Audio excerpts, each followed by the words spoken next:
το οποίο φέρνει η κυβέρνηση πάρα πολύ μπροστά και λέει ότι μέχρι εδώ οι αυξήσεις στα ασφαλιστικά συμβόλαια. Οι ασφαλιστικές εταιρείες επικολούνται τα ιδιωτικά θεραπευτήρια τα οποία έχουν ανεβάσει, λέει, τις τιμές.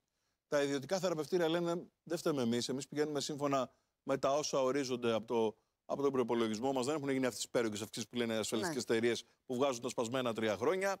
Οι ασφαλιστικές εταιρείες, λέει η κυβέρνηση, ότι θα μπει πλαφόν εάν δεν ρίξουν από μόνους τα ασφάλιστρα. Πάντως φαίνεται ότι πηγαίνουμε για νομοθέτημα γύρω από αυτό το θέμα. Δεν θα το αποφύγουμε, γιατί δεν φαίνεται να μπορούν να τα βρουν μεταξύ τους. Ποιος τα πληρώνει όλα αυτά? Εμείς. Εμείς τα πληρώνουμε. Τα ασφαλιστήρια συμβόλαια. Ο κύριος Βασίλης Μουντάκης είναι ο πρόεδρος της Ένωσης Καταναλωτών για την προάσπιση των δικαιωμάτων των ασφαλισμένων. Κύριε Μουντάκη, ευχαριστούμε πάρα πολύ και ψάχνουμε να βρούμε την αλήθεια. Γιατί πρέπει να πληρώνει την τελευταία τριετία τόσο υπέρογκα ασφάλιστρα ασφαλισμένος, που στην αρχή δεν είδε τα ψηλά γράμματα. Βέβαια, όσοι έχουν προσφύγει στο δικαστήριο, κύριε Μουντάκη, έχουν δικαιωθεί, έτσι. Ναι. Λοιπόν, καλημέρα σας. Καλημέρα. Θα τα πω καλύτερα εγώ από εσάς. Ελάτε. Το σημαντικό είναι να ψάξουμε να βρούμε το αίτιο. Γιατί φτάσαμε εκεί. Ναι, ελάτε. Πραγματικά, λοιπόν, τα τελευταία 5 χρόνια υπάρχει μια πολύ μεγάλη αύξηση στα ασφάλιστρα, ειδικά στα ισόβια, αλλά βάσει της νομοθεσίας, η οποία γνωρίζετε πολύ καλά, έχει συμπαρασύρει και τα ετήσια. Εδώ βέβαια πρέπει να δούμε πολύ προσεκτικά, έτσι, να μην παρασύρουμε τον κόσμο σε λάθος συμπεράσματα. Ναι. Δηλαδή, στην ασφαλιστική αγορά έχουμε, όπως και πολύ σωστά είπατε, τον ασφαλισμένο. Όλους εμάς που πληρώνουμε τα ασφαλιστήρια συμβόλαια όταν είμαστε υγιείς, επί χρόνια, έτσι, και να τα χρησιμοποιήσουμε όταν έχουμε πρόβλημα και ειδικά στις μεγαλύτερες ηλικίες. Οι ασφαλιστικές εταιρείες λοιπόν κάνουν συμφωνίες με τις κλινικές. Οι κλινικές λοιπόν χρεώνουν ό,τι θέλουν, το γνωρίζετε πάρα πολύ καλά, ότι πολλές φορές χρεώνουν 2 και 3 φορές παραπάνω. Οι ασφαλιστικές εταιρείες δεν ελέγχουν όλο αυτό και έχουμε και το κράτος να εποπτεύει, εντός εισαγωγικών να εποπτεύει, αυτά όλα τα οποία γίνονται και επιπλέον να χρεώνει φόρο στα ασφάλιστρα, 15% φόρο ασφαλίστρων και 24% στο ΦΠΑ. Όπως καταλαβαίνετε λοιπόν, έτσι, αυτός ο λογαριασμός δεν βγαίνει και αυτός που είναι χαμένος είναι ο ασφαλισμένος. Εδώ λοιπόν θέλει πολύ μεγάλη προσοχή, γιατί το να ακυρώσει κάποιος την ασφαλειά του, έτσι, γιατί είναι πολύ ακριβή, μετά τι θα κάνει? Θα αναγκαστεί να πάει στο δημόσιο και όχι μόνο αυτό, αλλά δεν είναι ηθικό. Ναι, αλλά το δημόσιο είναι ήδη επιβαρημένο πολύ και γι' αυτό το λόγο υπάρχουν λοιπόν ιδιωτικές κλινικές και ιδιωτικός τομέας. Έτσι. Και πολύ γι' αυτό σωστά, έχουμε καταφύγει και κάνουμε τα συμβόλαια αυτά. Βεβαίως. Πάμε στην πράξη. Γιατί ποσοστά μιλάμε τώρα, τι θα γίνει από εδώ και πέρα? Τι προτάσεις υπάρχουν? Είναι ένα πολύ δύσκολο πρόβλημα και πρέπει πολύ συνετά να καθίσουν όλοι να το λύσουν. Ναι. Ο καταναλωτής, οι ασφαλιστικές εταιρείες, οι κλινικές και το κράτος. Αυτό που πρέπει να αναδείξετε λοιπόν εσείς, όλοι οι δημοσιογράφοι, είναι ακριβώς πώς έχει το θέμα. Γιατί αν το μπαλάκι, πολύ σωστά είπατε, το ρίχνει οι ασφαλιστικές εταιρείες στα νοσοκομεία, πίσω. Γίνεται ένα μπαλάκι. Αυτό τι σημαίνει λοιπόν? Ότι ακυρώνονται κάθε μέρα συμβόλαια. Το έχουμε αναδείξει το θέμα από το 2019 με συνεχείς παρεμβάσεις. Το λέμε συνέχεια και τώρα θυμηθήκαν όλοι να ασχοληθούν. Ναι. Φτιάξαμε την backup λοιπόν το 2022. Από τότε να ρωτήσουμε κάτι. Τώρα η κυβέρνηση έρχεται και λέει ότι θα μπει πλαφόν. Είναι όντως τόσο μεγάλες οι αυξήσεις? 14 και πλέον, έτσι. Και επειδή είναι λίγες ασφαλιστικές εταιρείες. Όλες μαζί. Το κάνουν όλες μαζί. Όλες μαζί το κάνανε, ναι. Ναι, δυστυχώς, έτσι όπως πήγε η κατάσταση και εφόσον το αφήσανε το πρόβλημα να διωγγωθεί, η μόνη λύση που βρήκανε, πολύ εύκολη, ήταν να αυξήσουν τα ασφάλιστρα με αποτέλεσμα να κυρώνουν τα συμβόλαια. Και δεν έχεις και τη δυνατότητα να φύγεις, να πας σε άλλη, να πας πού? Τα ίδιες τιμές.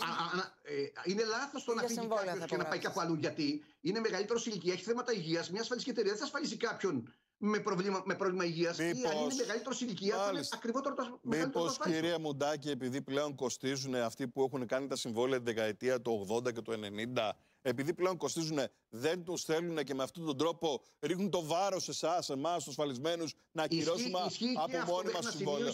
Αυτό δεν είναι όμως. Αυτό είναι άδικο.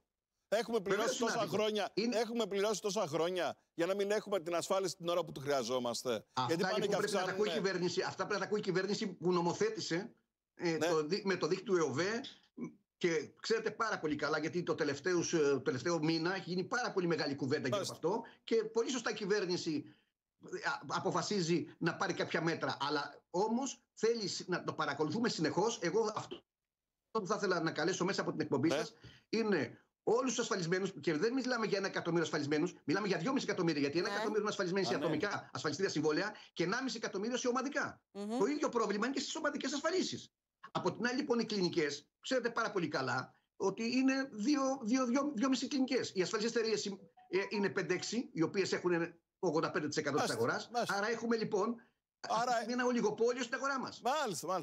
Πρέπει να καταλάβει λοιπόν η κυβέρνηση ότι πρέπει να μειώσει το φόρο, να μειώσει το ΦΠΑ, το φόρο των ασφαλίστρων, και από την άλλη θα πρέπει να λάβει σοβαρά υπόψη ότι όταν κάποιος ακυρώνει το συμβόλαιο θα στραφεί στο δημόσιο σύστημα υγείας. Το δημόσιο σύστημα υγείας ήδη δεν αντέχει. Και αυτό θα είναι ακόμα μεγαλύτερο το πρόβλημα. Ευχαριστούμε πάρα πολύ για την επικοινωνία. Και ένα τελευταίο θα ήθελα να σας παρακαλώ πολύ. Στο ιστοσελίδα μας www.pecapins.gr θα μπορούν να μπουν όλοι οι ασφαλισμένοι, να δηλώσουν το ενδιαφέρον τους, είναι δωρεάν, να γίνουμε χιλιάδες, ώστε να μπορέσουμε να αντιμετωπίσουμε αυτό το οποίο έρχεται. Λοιπόν, ευχαριστούμε πάρα πολύ. Να είστε καλά. Να είστε καλά. Καλημέρα μας. Πολύ ωραία μας τα είπε. Πάρα πολύ ωραία. Λοιπόν, όσον αφορά τα ασφαλιστήρια συμβόλαια, ο κύριος Βασίλης Μουντάκης είναι ο πρόεδρος της Ένωσης Καταναλωτών για την προάσπιση των δικαιωμάτων των ασφαλισμένων. Κύριε Μουντάκη, ευχαριστούμε πάρα πολύ και ψάχνουμε να βρούμε την αλήθεια, γιατί πρέπει να πληρώνει την τελευταία τριετία τόσο υπέρογκα ασφάλιστρα ασφαλισμένος, που στην αρχή δεν είδε τα ψηλά γράμματα. Βέβαια, όσοι έχουν προσφύγει στο δικαστήριο, κύριε Μουντάκη, έχουν δικαιωθεί, έτσι. Ναι. Λοιπόν, καλημέρα σας. Καλημέρα. Θα τα πω καλύτερα εγώ από εσάς. Το σημαντικό είναι να ψάξουμε να βρούμε το αίτιο. Γιατί φτάσαμε εκεί. Ναι, ελάτε. Πραγματικά λοιπόν τα τελευταία 5 χρόνια υπάρχει μια πολύ μεγάλη αύξηση στα ασφάλιστρα, ειδικά στα ισόβια, αλλά βάσει της νομοθεσίας, η οποία γνωρίζετε πολύ καλά, έχει συμπαρασύρει και τα ετήσια. Εδώ βέβαια πρέπει να δούμε πολύ προσεκτικά, έτσι, να μην παρασύρουμε τον κόσμο σε λάθος συμπεράσματα. Ναι. Δηλαδή στην ασφαλιστική αγορά έχουμε, όπως και πολύ σωστά είπατε, τον ασφαλισμένο. Όλους εμάς που πληρώνουμε τα ασφαλιστήρια συμβόλαια όταν είμαστε υγιείς, επί χρόνια, έτσι, για να τα χρησιμοποιήσουμε όταν έχουμε πρόβλημα, και ειδικά στις μεγαλύτερες ηλικίες. Οι ασφαλιστικές εταιρείες λοιπόν κάνουν συμφωνίες με τις κλινικές. Οι κλινικές λοιπόν χρεώνουν ό,τι θέλουν. Το γνωρίζετε πάρα πολύ καλά, ότι πολλές φορές χρεώνουν 2 και 3 φορές παραπάνω. Οι ασφαλιστικές εταιρείες δεν ελέγχουν όλο αυτό. Και έχουμε και το κράτος να εποπτεύει, εντός εισαγωγικών να εποπτεύει, αυτά όλα τα οποία γίνονται, και επιπλέον να χρεώνει φόρο στα ασφάλιστρα, 15% φόρο ασφαλίστρων και 24% στο ΦΠΑ. Όπως καταλαβαίνετε λοιπόν, έτσι, αυτός ο λογαριασμός δεν βγαίνει, και αυτός που είναι χαμένος είναι ο ασφαλισμένος. Εδώ λοιπόν θέλει πολύ μεγάλη προσοχή, γιατί το να ακυρώσει κάποιος την ασφαλειά του, έτσι, γιατί είναι πολύ ακριβή, μετά τι θα κάνει? Θα αναγκαστεί να πάει στο δημόσιο, και όχι μόνο αυτό, αλλά δεν είναι ηθικό. Ναι, αλλά το δημόσιο είναι ήδη επιβαρημένο πολύ, και γι' αυτό το λόγο υπάρχουν λοιπόν ιδιωτικές κλινικές και ιδιωτικός τομέας. Έτσι. Και πολύ γι' αυτό έχουμε καταφύγει και κάνουμε τα συμβόλαια αυτά. Βεβαίως. Πάμε στην πράξη. Γιατί ποσοστά μιλάμε τώρα? Τι θα γίνει από εδώ και πέρα? Τι προτάσεις υπάρχουν? Είναι ένα πολύ δύσκολο πρόβλημα και πρέπει πολύ συνετά να καθίσουν όλοι να το λύσουν. Ναι. Ο καταναλωτής, οι ασφαλιστικές εταιρείες, οι κλινικές και το κράτος. Αυτό που πρέπει να αναδείξετε λοιπόν εσείς, όλοι οι δημοσιογράφοι, είναι ακριβώς πώς έχει το θέμα. Γιατί αν το μπαλάκι, πολύ σωστά είπατε, το ρίχνει οι ασφαλιστικές εταιρείες στα νοσοκομεία, πίσω, γίνεται ένα μπαλάκι. Αυτό τι σημαίνει λοιπόν? Ότι ακυρώνονται κάθε μέρα συμβόλαια. Το έχουμε αναδείξει το θέμα από το 2019. Με συνεχείς παρεμβάσεις. Το λέμε συνέχεια, και τώρα θυμηθήκαν όλοι να ασχοληθούν. Ναι. Φτιάξαμε την backup λοιπόν το 2022. Από τότε να ρωτήσουμε κάτι. Τώρα η κυβέρνηση έρχεται και λέει ότι θα μπει πλαφόν. Είναι όντως τόσο μεγάλες οι αυξήσεις? 14 και πλέον, έτσι. Και επειδή είναι λίγες ασφαλιστικές εταιρείες. Όλες μαζί. Το κάνουν όλες μαζί. Όλες μαζί το κάνανε, ναι. Ναι, δυστυχώς, έτσι όπως πήγε η κατάσταση, και εφόσον το αφήσανε το πρόβλημα να διωγγωθεί, η μόνη λύση που βρήκανε, πολύ εύκολη, ήταν να αυξήσουν τα ασφάλιστρα, με αποτέλεσμα να ακυρώνουν τα συμβόλαια. Και δεν έχεις και τη δυνατότητα να φύγεις, να πας σε άλλη, να πας πού? Τα ίδιες τιμές. Είναι λάθος το να φύγει κάποιος και να πάει κάπου αλλού. Γιατί είναι μεγαλύτερος ηλικία, έχει θέματα υγείας. Μια ασφαλιστική εταιρεία δεν θα ασφαλίσει κάποιον με πρόβλημα υγείας, ή αν είναι μεγαλύτερος ηλικία, θα είναι ακριβότερο το ασφαλιστικό. Μήπως, κυρία Μουντάκη, επειδή πλέον κοστίζουν αυτοί που έχουν κάνει τα συμβόλαια την δεκαετία του 80 και του 90, επειδή πλέον κοστίζουν, δεν τους θέλουν και με αυτόν τον τρόπο ρίχνουν το βάρος εσάς, εμάς, τους ασφαλισμένους, να ακυρώσουμε από μόνοι μας συμβόλαιο? Αυτό δεν είναι όμως. Αυτό είναι άδικο.